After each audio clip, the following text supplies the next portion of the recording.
సహస్రం వర్తంతే జగతి విబుధాః క్షుద్రఫలదా నమన్యే స్వప్నే వా తదనుసరణం తత్కృతఫలం హరిబ్రహ్మాదీనామపి నికటభాజామసులభం చిరం యాచే శంభో శివ తవ పదాంభోజ భజనం.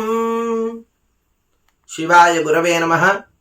మనం ఈనాటి కార్తీక మహాత్మ్యంలో కార్తీక పౌర్ణమి తిథి గురించి ఎంతో విశేషంగా చెప్పబడినటువంటి వశిష్ఠుల వారు జనక మహారాజుతో ఇట్లు చెప్పుచున్నారు కార్తీక పౌర్ణమి గురించి.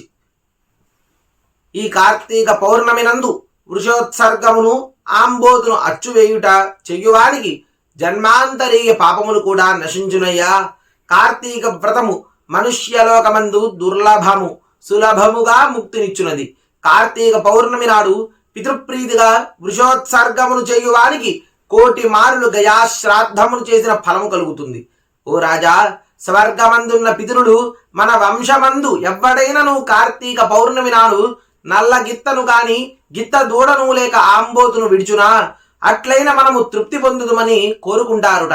ధనవంతుడు కాని దరిద్రుడు కాని కార్తీక పౌర్ణమి రోజున వృషోత్సర్గమును చెయ్యని వాడు యమలోకమందు అంతత మిశ్రమను నరకమును పొందుతాడు. కార్తీక పౌర్ణమి రోజున వృషోత్సర్గమును చేయక గయాశ్రాద్ధమాచరించను ప్రతి సంవత్సరము తద్దినము పెట్టినను పుణ్యతీర్థములు సేవించినను మహాలయము పెట్టినను పితరులకు తృప్తి కలగదుట.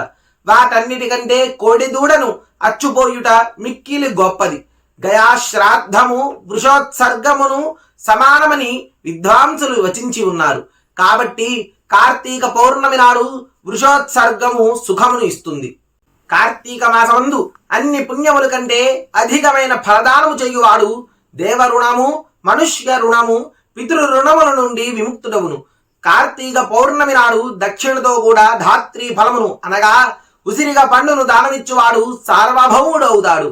సార్వభౌముడనగా భూమికి ప్రభువగును. కార్తీక పౌర్ణమి నాడు దీపదానము ఆచరించువాడు విగతపాపుడై పరమ పదమును పొందుతాడు.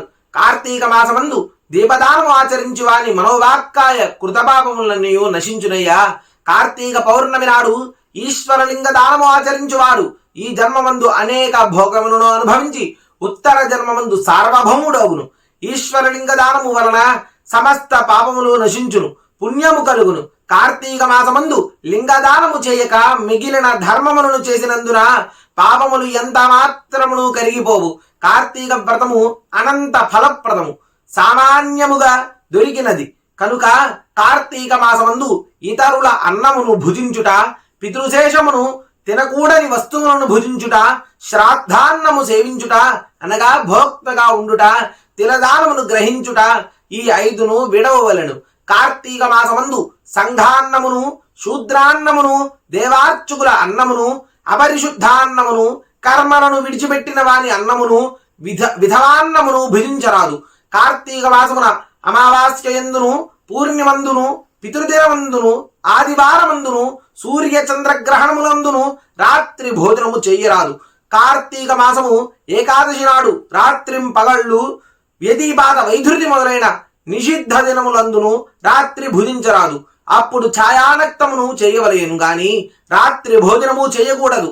ఛాయానక్తమే రాత్రి భోజన ఫలమును ఇచ్చునయ్యా.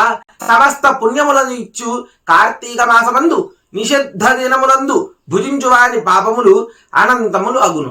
ఆ పాప విస్తారము నేనెట్లు చెప్పగలనయ్యా? చెప్పుటకు కూడా అశక్తుడును.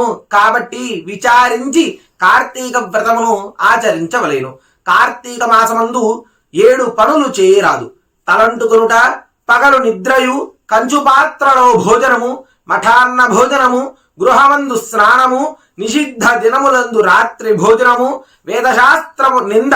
కార్తీక మాసమందు శరీర సామర్థ్యముండియు గృహమందు ఉష్ణోదక స్నానమాచరించిన ఎడల ఆ స్నానము కళ్ళుతో స్నానమగునని బ్రహ్మదేవుడు చెప్పి ఉన్నాడు.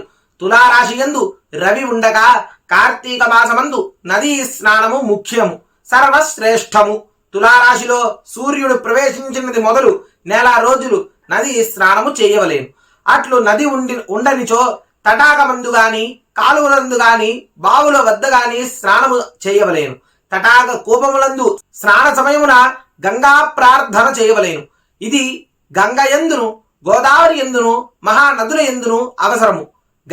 గంగా, గోదావరి మొదలైన నదులు సన్నిధిలో లేనప్పుడును తటాక స్నానము కర్తవ్యము. గంగకు నమస్కరింపవలెను. కార్తీక మాసము ప్రాతస్నానమాచరించని వాడు నరకమందు యాతనను అనుభవించి తరువాత చండాలుడే పుడతాడు. గంగాది సమస్త నదులను స్మరించి స్నానము చేసి సూర్యమండలగతుడైన హరిని ధ్యానించి హరి చరిత్రను విని గృహమునకు చేరుకోవాలి. పగలు చేయదగిన వ్యాపారములు అన్నీ చేసుకుని సాయంకాల సమయమున తిరిగి స్నానము చేసి ఆచమనము చేసి పూజాస్థలమందు పీఠ ఉంచి దాని యందు శంకరుణ్ణి ఉంచవలేను. ఆ శంకరుడికి పంచామృతాలతో అభిషేకం చేసి ఫలోదకములతోనూ కుశోదకములతోనూ మహాస్నానము ఆచరించవలేను. షోడశోపచారమును పూజ చేయవలేను. తరువాత శంకరుని ఆవాహనము చేసుకుని శంకరుణ్ణి ఈ నామములతో పూజ చేసుకుందాము. ఓం శంకరాయ నమః ఆవాహనం సమర్పయామి. ఓం వృషధ్వజాయ నమః ధ్యానం సమర్పయామి. ఓం గౌరీప్రియాయ నమః పాద్యం సమర్పయామి. ఓం లోకేశ్వరాయ నమః అర్ఘ్యం సమర్పయామి. ఓం రుద్రాయ నమః ఆచమనం సమర్పయామి. ఓం గంగాధరాయ నమః స్నానం సమర్పయామి. ఓం ఆశాంబరాయ నమః వస్త్రం సమర్పయామి. ఓం జగన్నాథాయ నమః ఉపవీతం సమర్పయామి. ఓం కపాలధారిణే నమః గంధం సమర్పయామి. ఓం ఈశ్వరాయ నమః అక్షతాన్ సమర్పయామి. ఓం పూర్ణగుణాత్మనే నమః పుష్పం సమర్పయామి. ఓం తేజోరూపాయ నమః దీపం సమర్పయామి. ఓం లోకరక్షకాయ నమః నైవేద్యం సమర్పయామి. ఓం లోకసాక్షిణే నమః తాంబూలం సమర్పయామి. ఓం ఈశ్వరాయ నమః నీరాజనం సమర్పయామి. ఓం పరమేశ్వరాయ నమః మంత్రపుష్పం సమర్పయామి. ఓం భవాయ నమః ప్రదక్షిణం సమర్పయామి. ఓం కపాలినే నమః నమస్కారం సమర్పయామి అను ఈ విధముగా పైన చెప్పిన నామములతో భక్తితో ఈశ్వరుణ్ణి పూజించి మనమంతయు సహస్రనామముల చేత నిత్యము పూజించి పూజావసానమందు ఈ శ్లోకము చెప్పుకుందాము. పార్వతీకాంత దేవేశ పద్మచార్జ్యాంఘ్రి పంకజ అర్ఘ్యం గృహాణ దైత్యారే దత్తం చేదముమాపతే అను ఈ మంత్రమును చెప్పుకుంటూ ఈశ్వరునికి అర్ఘ్యము ఇవ్వవలను. ఇట్లు భక్తితో చెయ్యువాడు ముక్తుడవుతాడు. ఇందుకు సంశయమే లేదు. రాజా తన శక్తి కొలది దీపమాలలను సమర్పించి శక్తి వంచన చేయక బ్రాహ్మణులకు దానమివ్వవలెను. ఈ ప్రకారము కార్తీక మాసమంతయు బ్రాహ్మణులతో కూడి నక్త వ్రతమును చేయువాడు 1000 సోమయాగములు, 100 వాజపేయ యాగములు, 1000 అశ్వమేధ యాగములు చేసిన ఫలమును పొందుతాడయ్యా. కార్తీక మాసమందు ఈ ప్రకారముగా మాసనక్త వ్రతము ఆచరించువాడు పాపములను సమూలముగా పరిహరించుకునునని నారదులు వారు ఇట్లు చెప్పి ఉన్నారు. కార్తీక మాసమందు మాసనక్త వ్రతము వలన పుణ్యము అధికమవుతుంది. సమస్త పాపములు నశించును. ఇందుకు సందేహమే లేదు. కార్తీక మాసమున చతుర్దశి యందు పితృప్రీతి కొరకు బ్రాహ్మణులకు భోజనము పెట్టిన ఎడల పితరులందరూ తృప్తి పొందుతారయ్యా. కార్తీక మాసమున శుక్ల చతుర్దశి యందు ఔరసపుత్రుడు తిలతర్పణమాచరించిన ఎడల పితృలోకస్థులైన పితరులందరూ తృప్తి పొందుతారయ్యా. కార్తీక మాసమందు చతుర్దశి నాడు ఫలదానము ఆచరించువాని సంతతికి విచ్ఛేదమే లేదు. ఇందుకు సందేహమే లేదు. కార్తీక మాసమందు చతుర్దశి నాడు ఉపవాసం ఆచరించి శంకరుని ఆరాధించి తిలదానం ఆచరించువాడు కైలాసమునకు ప్రభు అవుతాడు. సమస్త పాపములను పోగొట్టునదియు సమస్త పుణ్యములను వృద్ధిపరిచినదియు అయిన ఈ కార్తీక వ్రతమును చెయ్యువాడు విగత పాపుడై మోక్షమును పొందుతాడయ్యా.